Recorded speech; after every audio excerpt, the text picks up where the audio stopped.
Hello and welcome to this edition of Henrico CTE. Now I'm Marianne McGee, and with me today is Mike Roberts. I am so honored to co-host with Mike. And Mike, I know we have some listeners in stunned silence right now because they're listening for the dulcet tones of Rashawn Garnett. They're demanding Rashawn. They want to know where Rashawn is. We knew that he was destined to be a man of many adventures, and he is on to his next adventure. Yep. And off to conquer his next mountain. But Mike and I are still holding it down. We've got a lot of great stuff to talk about today and in future episodes. So remember, you can always check out Henrico CTE on Facebook, YouTube, Instagram, TikTok, LinkedIn, Twitter, at the handle Henrico CTE. And for a really good deep dive of what's going on, visit henricocte.com.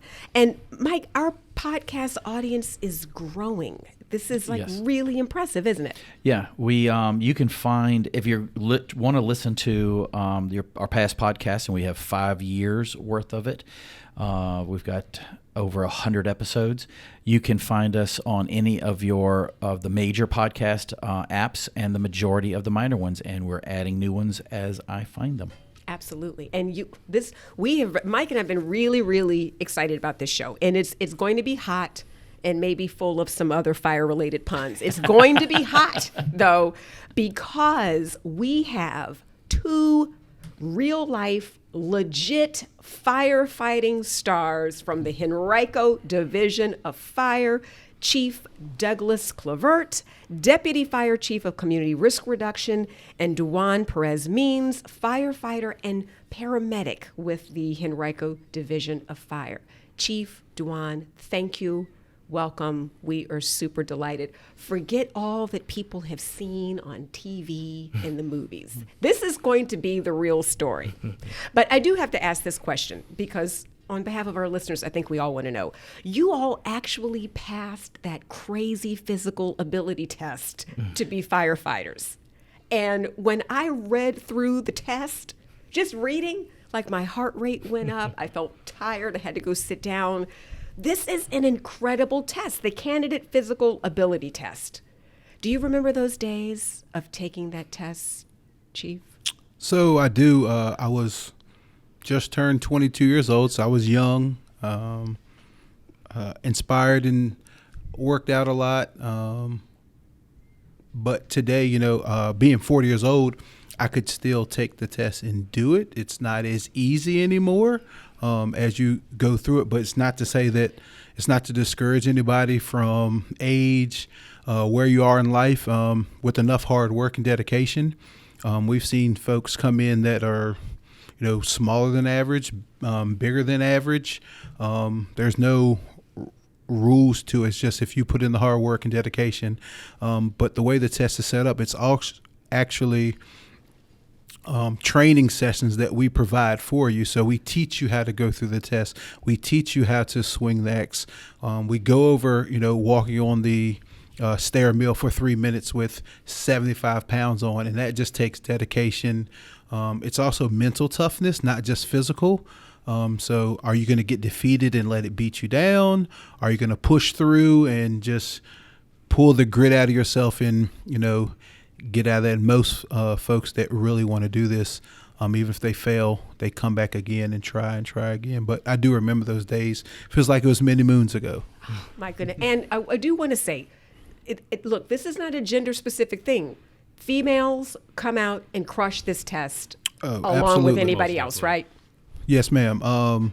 So in our last recruit class, if I'm not mistaken, we had 2 females that were in the class. A lot of times, in my opinion, some of the females come out and by nature, they have a smaller frame, but they come out and have more time left on their score than a lot of the guys. They push harder. They talk just as much trash as the guys. It's like a sports team. But if you look at a lot of, just even here in Henrico, there's a lot more girls and women's sports teams. So it's becoming more of an adaptability, I say, for us, because we go recruit at some of the sports teams, some of the colleges, some of the high schools, and we'll sit there and try to talk like, hey, have you ever thought about being a firefighter? Well, you're doing lacrosse, you're doing field hockey, you're doing soccer, you're playing physical sports right now. What about this? And that's kind of how we start to get them in the door. So that is great. And I think for any women like myself who've been really determined to move their couch by themselves, you would be surprised at the physical strength you find when you're feeling really determined. But let's go back a little bit to kind of those early days. What was the call to this? Duan, let me get you to hop in here. What called you to firefighting and being a first responder to begin with? So for me, it was the passion to change, change for the better, change my surroundings, things that I see around me. I come from a counseling background. I was a counselor before I was a firefighter. And so being able to make an immediate impact on people's lives was one of the things that drew me to the fire department. I got to see, put in labor, but also reap the benefits immediately. And I knew I made a positive impact on that person's life, on their family's life. And for me, that's just gratifying. What triggered that? I mean, was there a particular event, or was it something that happened over time that brought you from being a counselor to this? So 'cause that's a big jump. Like Chief mentioned before, I played sports all my life. Went to Virginia Tech, played football, so I was used to being active. Wasn't necessarily used to sitting down, being still. I'm used to getting out there, using my body, and so two of those together, the ability to impact lives immediately, and also remain active, remain fit, remain on a team, put myself in a family environment, was kind of the thing that switched for me. So really, I guess what initiated the change was I'm like, I love what I'm doing. I know that I am influencing people, but sitting behind a desk wasn't necessarily what I wanted to do. But I still was passionate about making that change. But being able to do both was just like a win-win. So. Chief, how about you? Did you have a certain thing that just triggered you and called you to do this? I did. So mine's a little different. Duan left a couple things out, but I'm not going to tell him what he left out. So He'll tell me later. Duan failed to mention that he is a Henrico High School graduate as well. Oh, so there you go. Shout that out. I also was born and raised in Henrico County, graduate from Mills Godwin. So I did see public safety growing up. So all of my family's in public safety. So they're either my dad still working in public safety. He's works for Richmond Sheriff's Office. He also retired from the Richmond Police Department. Had an uncle that worked in Henrico Police Department. Had another uncle who's a federal judge, now retired. And my other uncle was a City of Richmond firefighter, then turned police officer. So it was in my blood that I was going to do something public safety. I just didn't know what it was.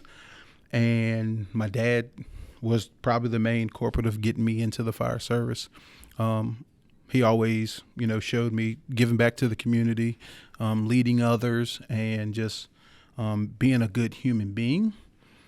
Other than that, I didn't grow up in fire stations. I wasn't chasing behind fire trucks. That just wasn't where I was. I played sports.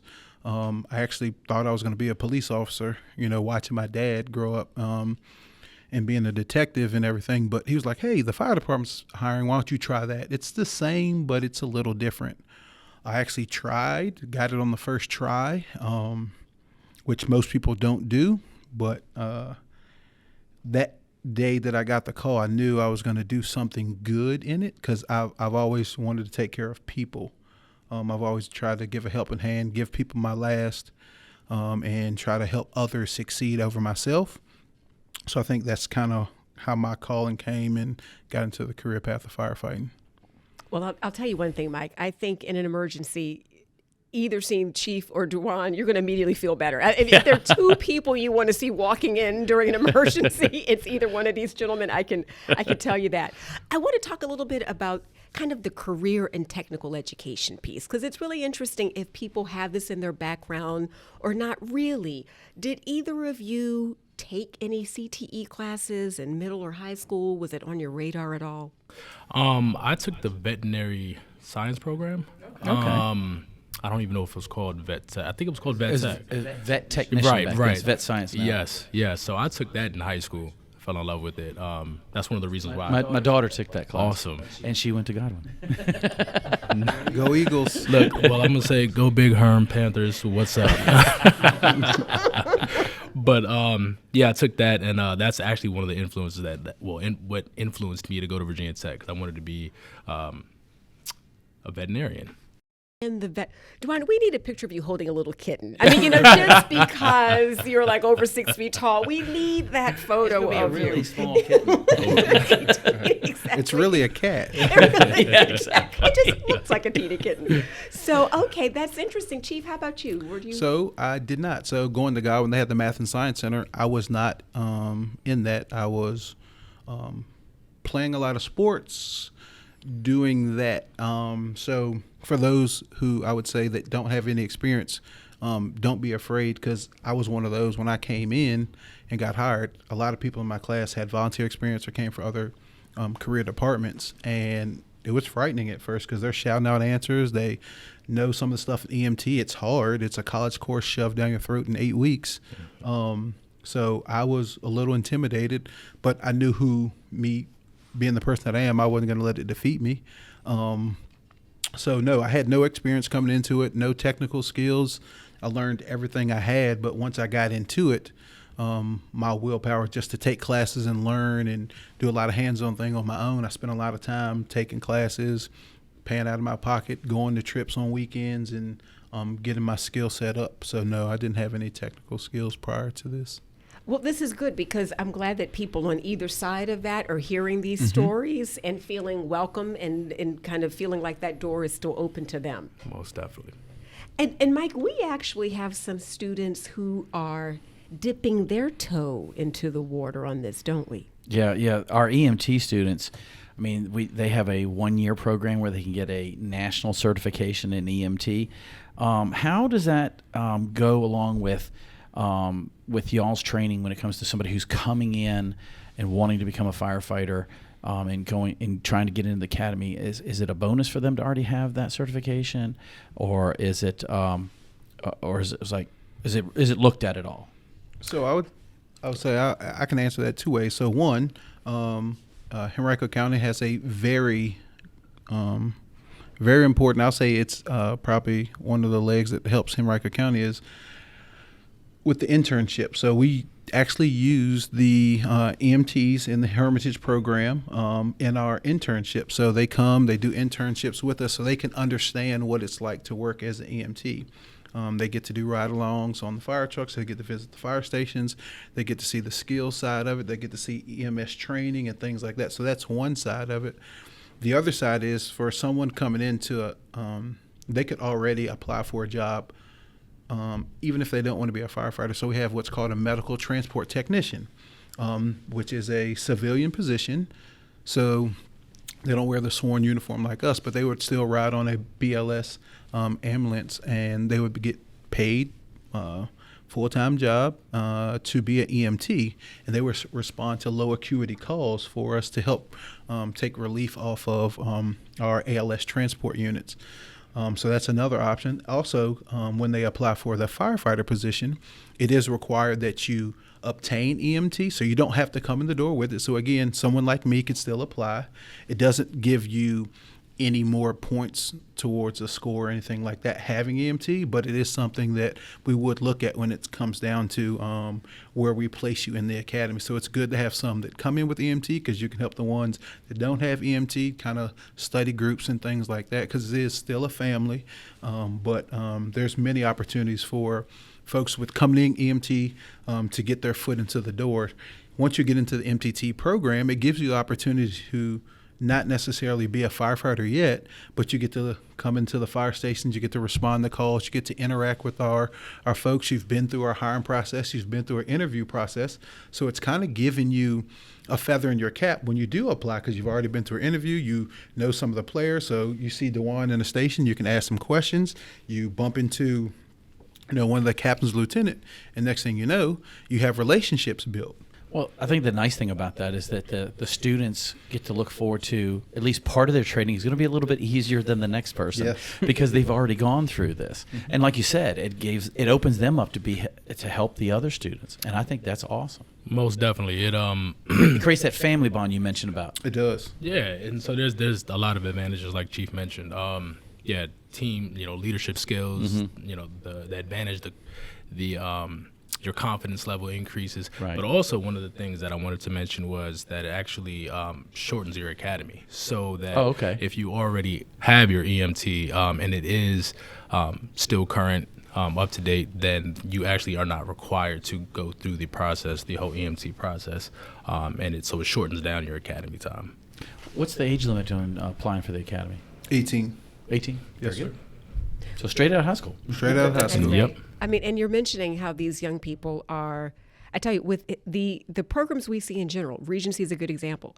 These are young people, but they are stepping up to the plate. Mike, you have talked in a former podcast a little bit about this, but speaking of how our students really connected with the Fire Sprinkler Association at Regency, and this was a pretty significant project they worked on. Oh yeah, I mean, we had when the association got involved, they were really interested to see how well, with bringing in some of their people to provide training that we weren't doing.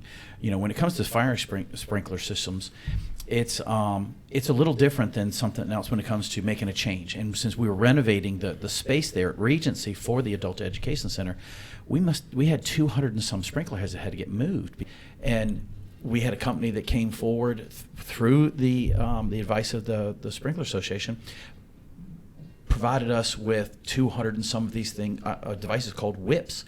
It's basically a braided line that they were able to move the sprinkler head. They didn't have to change anything that was in calculating the water flow and the pressure and all that stuff, which happens when they start making these changes, because it's a flexible line that's not making any hard right-hand turns. And our students were, with 30 minutes of training, were installing them in less than 2 minutes per sprinkler head. And they did it 200 and some times. And the association, the other fire sprinkler companies that are involved in the association, when they got to see the videos and of what happened, they were blown away on that one. And the students just ate it up. They loved getting up there and doing this, and you could tell. And we ended up with some really standout students that were very highly sought after on signing day to come work for these companies. Yeah. They're moving right into work. So Chief, speaking of kind of the Regency project and kind of new construction in general, building materials are part of what a firefighter needs to understand for safety, because if I understand correctly, that can determine how fast a fire could spread, how you would fight it, et cetera. So I know community colleges offer an associate degree in fire science. I believe they teach this kind of principles like this. Is this something you think is valuable? Can you be a firefighter and a student? So I'll hit the building construction piece first. That's very valuable. It helps you understand your job. It helps you understand what you're going into. Look at it, different areas of the county. There's different construction. When you go into, West Broad Village, it's totally different than Verona. This is going to be totally different to zero lot lines in, Twin Hickory versus maybe the East End is more spread out. So building construction helps you understand what you're getting yourself and your crew into. It helps you understand how the fire is going to move, how it's going to burn, and then just the materials and stuff that our houses are made out is totally different than just 20, 30 years ago and what's burning in there. The second piece is educating yourself in this job is probably the most important thing. You never stop learning. I've been in the fire service for a little over 18 years, and I'm still learning things today. When you talk about education, so I graduated Godwin and went to college, realized it wasn't for me. So I did not obtain a degree. Sitting here today, I now have 3 degrees. I have an associate's, a bachelor's, and a master's. So it is doable. You just have to be willing to put in the work. Like if you see a common theme, we talked about putting in the work. For the physical part of it, but it's also putting in the work. Once you get in here, it doesn't stop. This isn't a job where you walk in the door. I got hired. I checked the box, and now it's time to kick my feet up. You're just getting started. So I was able to obtain those degrees while working, while still taking hands-on classes, while still taking care of my family, raising kids. I have a senior. Well, he'll be a senior next year at Deep Run High School. So still being able to do that family life balance, balancing between taking classes, between doing homework at night, between working 24-hour shifts. How you're going to fit in your homework? Is it an online class? Is it an in-person class? So balancing all that and still thinking about things like your mental health and things like that, and sharing some of the things that you've seen, but being able to paint the picture for those coming in the door behind us. So when you talk to some of those students, hey, if college is not for you, this is actually a perfect job because you can get started and go to college once you get in. Or if you do have a college degree, this is good for you because that helps you with some of the criteria that's needed to get promoted. So that you can approach that two ways. So. Does Henrico County offer for somebody who's become a firefighter and they're looking to go back to school any type of a tuition reimbursement? Yes, sir, we do. We do have tuition reimbursement, which is actually under our training and professional development section. We have been talking a lot about the firefighting piece of this, but the Division of Fire has lots of different areas and arms and opportunities for people. Chief, if you are drawn to this, but perhaps you're not thinking of fire, maybe you're thinking of IT or your technology, or you have a fascination with drones or something else. There's an opportunity for you. We just met the communications person here. Yes, we sure did. So there's lots of little angles coming on. So there's a lot of opportunities for growth once you get in the fire service. For example, if you like chemistry and things like that, we have 3 stations that are part of the state hazmat team.